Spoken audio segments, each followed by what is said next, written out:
Hello everybody, this is Osam Farid, reviewing my top 10 animes. Now, before I go in, and every top 10er has to do this, these are my opinions, not yours. If you want to make a video of your opinions, go ahead and post them. I'll watch them, but please, at least be respectful. Thank you. Moving on, my top 10 anime list. At number 10 stands Inuyasha.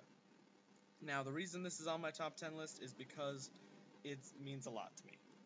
This was the first anime I actually watched that had violence in it, beyond Pokemon battles. I couldn't get a lot of sleep when I was in 3rd grade. I had sleeping issues, so one night I went downstairs to watch TV. At 3 or 4 in the morning, this was on. And I became engrossed in it. It just clicked. And I didn't understand many of the references because they're all about Japanese culture and folklore. But it still didn't change the fact that I enjoyed it. In fact, if I watch it again, I probably would still enjoy it. But I've gotten lost. I just don't follow it anymore. But it's on my list because it does mean a lot to me. And the characters, they weren't bad, but they weren't really super good. That's actually why I just stopped watching it. Because the characters, some of them I just couldn't stand. Don't know why, don't ask me why, but I don't know, just didn't do it for me. But it's still on my list because it is still good. Just give it a try, you might like it. And, you know, don't give in to first impressions. Sometimes I do, but if you keep watching it, I swear, the first 5 episodes, that's the key. If you watch the first 5 episodes of anything, that's when you know if it's good or not. Moving on, at number 9, it's Pokemon. Come on, guys! How could Pokemon not be on this list? For someone like me who was born in the early to mid-90s, this was the shit. We watched it, we loved it, it was part of our culture practically. Or at least, the common culture. Everyone watched it, or at least everyone I knew. It was, the thing, man. Pokemon was everywhere. Trading cards, and before the TV show, video games. This was it, man.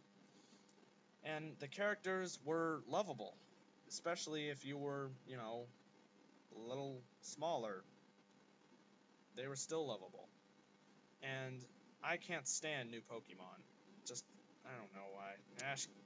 Ash, you cannot be 10 for 20 years. You're 30 now. Understand? Basically, after Johto, I really didn't like it. And I was so-so about Johto because of Tracy, because I hate Tracy. Whoever's watched the Johto part will know what I mean. Tracy. Don't know what's about him I hate. No, I do. He sketches Pokemon. Why would you do that? Catch them, damn it. Then you can sketch them all you want. But anyway, I have to move on. And my next one is Beck. Yeah. For those of you who don't know what I'm talking about, Beck, or Mongolian Chop Squad, is a great series about a young boy who's introduced to rock and roll by this one guy who kind of looks like a stoner, and who probably is a stoner, and his weird-looking dog. So the stoner and his dog went up to him one day after, well, an incident with the dog, and then they become friends, and then the boy is introduced to the wonderful world of music, beyond that of pop idols. He then joins a band with the stoner and a couple other people. They find a singer who's like the Mick Jagger of Japan, from what I can tell, a great bassist, a good drummer, and then the stoner and him are both guitarists. Now I know that the character is not a stoner necessarily, but I'll call him that because he kind of looks like one. I calls him like I sees him. And so, this series has a lot of great character development. You get to go through the band and their trials of how to beat modern day music. And they actually get a record deal in America fairly quickly. But their name is changed to Mongolian Chop Squad. For those of you who are confused about this, it's because we already have an artist here in America called Beck. Yeah. He's that one guy who does the song Loser, if you've ever heard of it. It's a good song. Anyways, so you get to follow the experiences of each one of these guys as they go through with their band. And it's a really good series, I gotta say. But, do you know what's better than it? My number 7 choice. Are you ready for this? FLCL. My god, this was awesome when I watched it. Even though it was only 5 episodes long, it was so fucked up, I loved it. I'm just that kind of guy. But it wasn't so messed up that there wasn't a storyline. I've watched some where the storyline just isn't there because of how weird it is. This was not like that. I mean, the storyline was hard to follow, but there still was one.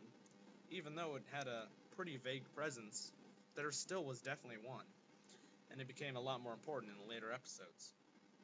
Now, this story has a lot of music in it too. Has a lot of rock music for the soundtrack, because it follows a bit of a theme like that. But, other than that, the series had a lot of different pop culture references. Just, the lives of people in this city. It follows the storyline of a young man who wants a normal life, but instead, he gets a really weird one. Just like people who want a more interesting life, but want a normal one, he was vice versa. You see the irony here? He got a more interesting life when he didn't want it. So, yeah, it's really weird. The characters are spastic bipolar, but fun. And his father is the worst role model on Earth. But, wrapping it up, I absolutely loved it. It was great, and I watch it over again sometimes, just because of how goofy it is. Puts a smile on your face, but at the same time delivers that great action at times that we all love. Let's face it. Well, I have to get moving on, and the next on my list is S. Cry Ed. S. Cry Ed was a wonderful series, and it was groundbreaking. It was a classic, and it was golden. It introduced the first idea of, holy shit, what the hell is that on his arm?